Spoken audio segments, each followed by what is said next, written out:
Et salut à tous, c'est Griff et on se retrouve sur un nouveau jeu.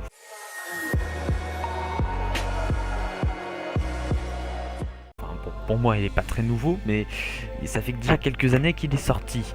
Mais bon, on va dire c'est une nouvelle série. Donc ça sera pas une série en solo.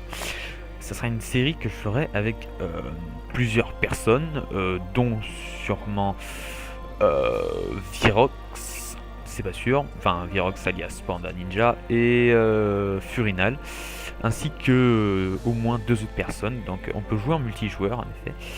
Donc c'est un jeu qui est sur Steam, il est à une, je sais plus, entre 30 et 40 euros. Moi je l'ai eu à une réduction, il coûtait très pas cher. Et avec toutes les extensions. Alors oui, je vous le dis, si vous achetez le jeu, prenez-le avec les extensions. Ça coûte pas beaucoup plus cher et il y aura beaucoup de contenu que vous n'aurez pas si vous n'avez pas les extensions. C'est un jeu qui est fourni en grande partie avec les extensions. Bref, pour l'instant on va pas jouer en multi parce que les autres sont pas là. Enfin, il y en a au moins un qui est pas là. Du coup, on peut pas jouer. Alors, on va dans paramétrer une partie. Et donc, Civilisation, pour ceux qui ne connaissent pas, c'est un jeu de gestion alias stratégie, où on mène une civilisation de notre choix. On peut pas en créer, hein. C'est des civilisations déjà présentes de l'Antiquité jusqu'à la fin. Il y a différentes victoires qu'on peut avoir. Enfin bref, modifier. Ah, on peut modifier le nom de la civilisation. Tiens, j'apprends des trucs. Bon, alors, je tiens à vous présenter un peu ceux avec lesquels j'ai déjà joué. Donc vous voyez, il y a beaucoup de civilisations différentes qu'on peut prendre. Après, il y en a certaines qui valent plus le coup que d'autres. Ceux que j'ai déjà pris, que j'ai déjà pu tester. Donc, Noda Obunaga. Donc ça, c'est le Japon. Chaque civilisation a évidemment ses avantages. Pour le Japon, c'est le Bushido, comme vous pouvez le voir juste ici. Donc ces unités de combat, donc les unités, même si elles sont blessées, même s'ils se sont déjà battus, se battent à pleine puissance. Alors qu'une unité blessée, normalement, fait moins de dégâts. Plus elle est blessée, moins elle en fait. De plus, ça c'est la culture, c'est également quelque chose qui, il me semble, n'est pas présent si vous n'avez pas les extensions. Pour chaque bateau de pêche qu'on a, ça fait plus 1 de culture, et pour chaque atoll, plus de culture. Alors, ça semble tout petit, plus 2, mais en réalité, à moins d'être vraiment OP ou à la fin du jeu, on gagne pas beaucoup de culture et d'or. Ça se compte en unités, pas en milliers comme sur d'autres jeux. La France. Donc pour ceux qui ont regardé notamment le joueur du grenier qui a fait une série sur ce jeu très récemment, il a pris la France. Donc les avantages de la France, c'est il fait plus de culture en quelque sorte. Les bonus thématiques, c'est-à-dire qu'en clair, les bonus de chaque musée et des merveilles mondiales. Donc les merveilles mondiales, c'est des choses qui peuvent être construites qu'une seule fois dans le monde. Donc il faut être le premier à les construire, ça donne des avantages. Donc en clair, si on construit des merveilles, elles ont leur bonus est doublé d'un capital. Ah oui, j'ai oublié, également on a, bon ça c'est juste le logo du pays, et on a 2 unités à chaque fois. Donc en France c'est à la place d'une unité, je sais pas exactement laquelle, elle est remplacée par les mousquetaires qui seront une unité plus forte. Et le castel c'est quelque chose qu'on peut construire et qui fait de l'argent en plus. Le Japon, on a les samouraïs, donc qui remplacent les spadassins, donc qui sont plus forts que les spadassins. Et les héros qui remplacent non, qui remplacent rien du tout, je crois, qui est une unité à part entière. Évidemment, on les a pas en même temps, ça dépend des ères. On commence à l'Antiquité, puis il y a différentes ères, bref.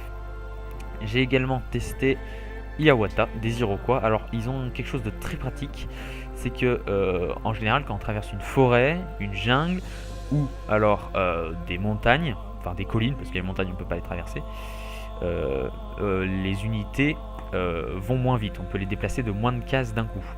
Et avec Hiawatha, donc des Iroquois, seulement en territoire allié, les jungles et les forêts sont considérées comme des routes, c'est-à-dire qu'on peut s'y déplacer autant que si on était sur une route. Et une route permet aux unités de se déplacer plus. Et les connexions urbaines, enfin en clair, quand il y a une route entre 2 villes, ça fait de l'argent. Bref, les caravanes, ça permet de faire de l'argent aussi.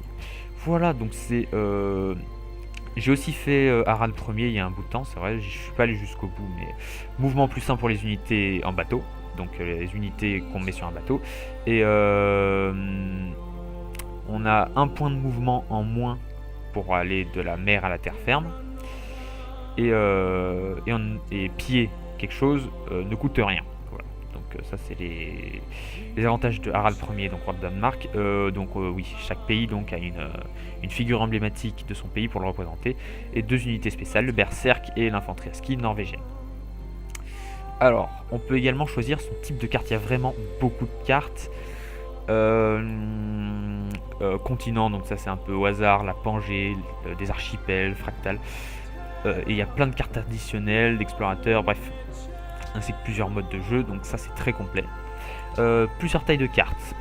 En clair, les tailles de cartes, c'est pas vraiment la taille de la carte, mais plutôt le nombre de civilisations qu'il y aura dessus, parce qu'évidemment, le but c'est de gagner face aux autres civilisations. Et les cités-états, ce sont des villes contrôlées par de l'ordinateur, et elles sont très utiles. Mais ça, j'expliquerai quand on sera en jeu. Et ensuite, les différentes difficultés. Il y en a 8 en tout, on joue en 4. Donc c'est celui où l'humain n'a pas d'avantage, mais l'ordi non plus. À partir de 5, l'ordi a des avantages. Et ensuite, les vitesses de jeu, on a très rapide, normal, épique, marathon. Ça augmente juste le temps, enfin le temps passe plus lent. C'est ce qui permet de faire des parties plus longues et peut-être explorer un peu plus les différentes possibilités du monde. Donc Gengis Khan aussi, c'est le dernier que j'ai déjà testé. Les unités, voilà. Attaquer les cités-états, on est plus fort contre les cités-états avec la Mongolie. Donc on peut attaquer les cités-états, hein, on sera considéré comme un bellicite, c'est-à-dire comme un guerrier. Donc il y en a certains qui n'aiment pas les guerriers, bon ça dépend des caractères des ordinateurs, bref. Et toutes les unités montées, donc à cheval, ont plus 1 de mouvement partout. Donc leurs unités spéciales, c'est le Keshik, c'est une unité spéciale qui remplace le cavalier, je crois, ou le chevalier.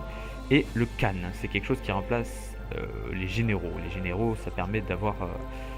ça permet plusieurs choses. Bon, je l'expliquerai une fois qu'on sera en jeu. Voilà, donc la rapide présentation du jeu est terminée. Le contenu téléchargeable, je vous en parlais un peu.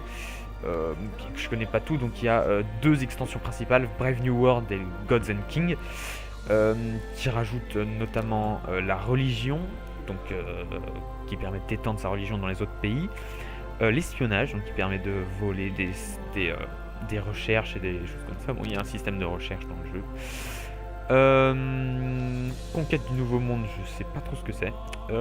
Empire polynésien, donc là c'est juste que ça rajoute des plein de civilisations. Donc ça rajoute la Polynésie et Kamehameha. J'avoue ne pas savoir si ce nom est inventé ou si c'est à l'inverse dans Dragon Ball qui s'en sont inspirés. Harald à la dent bleue, donc Harald du Danemark qui a été rajouté. Isabelle de Castille. Empire Inca, donc Babylone, la Corée, la Mongolie.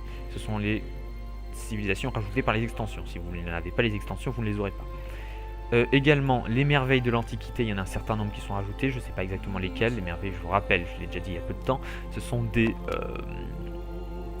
unités, des constructions qui ne peuvent être construites qu'une fois dans le monde. Après il y a les merveilles nationales où ça il y en a une fois par pays, il faut un type de bâtiment dans chaque ville et après ça on peut construire une merveille, mais ça c'est autre chose. Ensuite des packs de cartes, et 3 packs de cartes, donc c'est tout ce que vous n'aurez pas si vous n'avez pas les extensions, qui ne coûtent pas beaucoup plus cher, donc je vous conseille d'y aller. Autre, qu'est-ce qu'il y a dans autre? Ok, Civilopédia, ok, tout ça, le Panthéon, les meilleurs scores, ouais, bref. C'est un jeu qui peut être modé. Je l'ai pas fait et je compte pas le faire pour l'instant. Peut-être que je présenterai des modes un jour ou l'autre, mais c'est pas prévu. Et ensuite multijoueur. Alors nous on va jouer en chef de table, ça permet d'avoir une partie sauvegardée. Chacun son tour, c'est tout sur le même PC et ça il faut le faire en un coup. Donc c'est un peu pénible.